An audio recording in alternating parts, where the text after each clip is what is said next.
Hello dear friends, എൻ്റെ കുഞ്ഞുനാളിൽ പറഞ്ഞു കേട്ടിട്ടുള്ള ഒരു ചെറുകഥ ഞാനിവിടെ അവതരിപ്പിക്കാം. ഒരിക്കൽ ആ, ഒരു മഴക്കാലത്ത് ആ, നദി മലവെള്ളപ്പാച്ചിലിൽ കുത്തി ഒഴുകിക്കൊണ്ടിരിക്കുകയാണ്. അപ്പോഴാണ് ഒരു കുരങ്ങച്ചാര് അതുവഴിയെ വരുന്നത്. കുരങ്ങച്ചന് നദിയുടെ അക്കരെ കടക്കണം അത്യാവശ്യവുമാണ്, എന്നാൽ ഒറ്റയ്ക്ക് അക്കരെ കടക്കാൻ ഭയവുമാണ്. അങ്ങനെ ആരെങ്കിലും സഹായം പ്രതീക്ഷിച്ച് കാത്തിരിക്കുമ്പോഴാണ് ഒരു ചിങ്ങണ്ണി അതുവഴിയെ വരുന്നത്.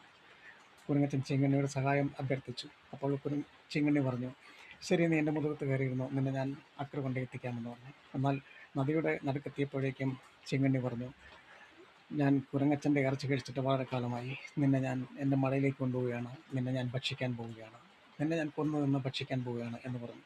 കുരങ്ങച്ചൻ ഇത് കേട്ട് വല്ലാതെ ഭയന്നു. കുരങ്ങച്ചൻ ചിന്തിച്ചു എങ്ങനെയാണ് ജീവനെ രക്ഷിക്കുക. അപ്പോൾ കുരങ്ങച്ചൻ ഒരു ബുദ്ധി പറഞ്ഞു കൊടുത്തു ചിങ്ങണ്ണിയോട്. ആ, ചിങ്ങണ്ണി ചേട്ടാ, എൻ്റെ ശരീരം ഇപ്പോൾ ഭക്ഷിക്കുന്നത് കൊണ്ട് ഒരു പ്രയോജനവുമില്ല. കാരണം എൻ്റെ ശരീരത്തിലെ ഏറ്റവും വൈറ്റമിനുള്ള ഭാഗം ഹൃദയമാണ്. അത് ഞാനൊരു മരക്കൊമ്പിൽ കെട്ടിവെച്ചിട്ടാണ് പോകുന്നത്, എടുക്കാൻ മറന്നുപോയി.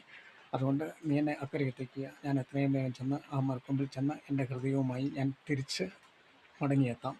എന്നിട്ട് നീ എന്നെ ഭക്ഷിച്ചുകൊള്ളുക. അങ്ങനെയാണെങ്കിൽ നിനക്ക് എൻ്റെ ഇറച്ചി തിന്നുമ്പോൾ എന്ത് രോഗങ്ങളുണ്ടെങ്കിലും നിനക്ക് രോഗശാന്തി ലഭിക്കും എന്ന് പറഞ്ഞു. അപ്പോൾ ചിങ്ങണ്ണി ഓക്കെ അടിച്ചു. ചിങ്ങണ്ണി അക്കരെ കൊണ്ടെത്തിച്ചു. കുരങ്ങച്ചൻ ചിങ്ങണ്ണിയുടെ പുറത്തു നിന്നും എടുത്തൊരൊറ്റ ചാട്ടവും ഓട്ടവുമായിരുന്നു. തൻ്റെ ജീവൻ രക്ഷപ്പെട്ടല്ലോ എന്ന് കരുതി കുരങ്ങച്ചൻ അവിടെ നിന്ന് എത്രയും വേഗം സ്ഥലം കാലിയാക്കി. പിന്നീട് കുരങ്ങച്ചനെ അവിടെ എങ്ങും കണ്ടതേയില്ല. ചിങ്ങണ്ണി കുറേ നേരം ദുഃഖിതനായി അവിടെ അലഞ്ഞു തിരിഞ്ഞതിന് ശേഷം തൻ്റെ മടയിലേക്ക് മടങ്ങിപ്പോയി. എങ്ങനെയുണ്ട് കുരങ്ങച്ചൻ്റെ ഇൻ്റലിജൻസ്?